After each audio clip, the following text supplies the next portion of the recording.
Hello mga Mars! Welcome back to my channel, Cariscope Station here. Disclaimer, itong isi-share kong clip video and photo sa hindi ko po pagmamayari at i-credit natin ang owner nito.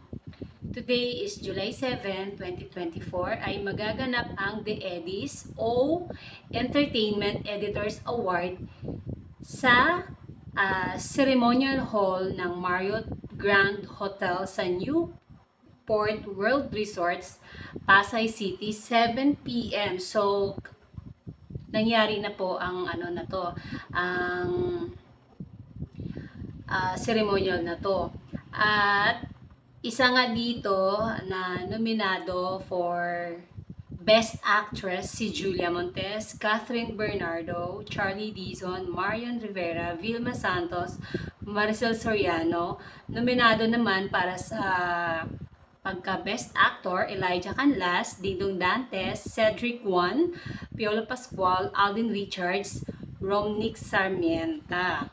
Bago pa maganap ang The Eddies Awards Night, sa room hotel ni Julia Montes ay bumulaga sa kanya ang napakalaking bulaklak na nakalagay sa harapan ng telebisyon.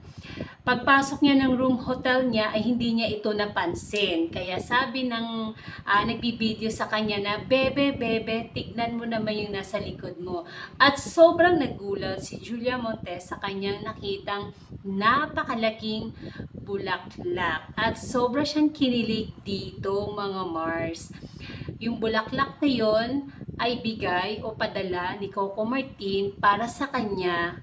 Bali siguro, congratulations, flowers. And sabi nga, basahin mo naman yung laman ng card. Sabi niya, tatalikod nga lang daw siya para hindi mabasa ng mga kasamahan niya. At baka biniro pa siya, baka daw siya ay maiyak. At sagot naman ni Julia, kasi nga ay iyakin daw siya. Sabi nga ni Julia Montes, ang ganda ko, maganda pa o kay Justine. And mga Mars, kung anong movie na bakit na nominado si Julia Montes sa The Eddies Awards Night, yung 5 Breakups in a Romance. Ang name niya dun is Justine. Yun, kaya binigyan siya ni Coco Martin ng napakagandang bulaklak. At sobrang kinilig nga naman talaga. Nakakakilig yung reaksyon ni Julia Montes mga Mars. Ganon pala si Coco Martin na surpresahin si Julia Montes. And wala pang news kung sino ang nakakuha ng Best Actress Award and Best Actor Award. And that's it mga Mars. Thank you for watching this video. Please like, comment, share, and subscribe for more scoops. Bye!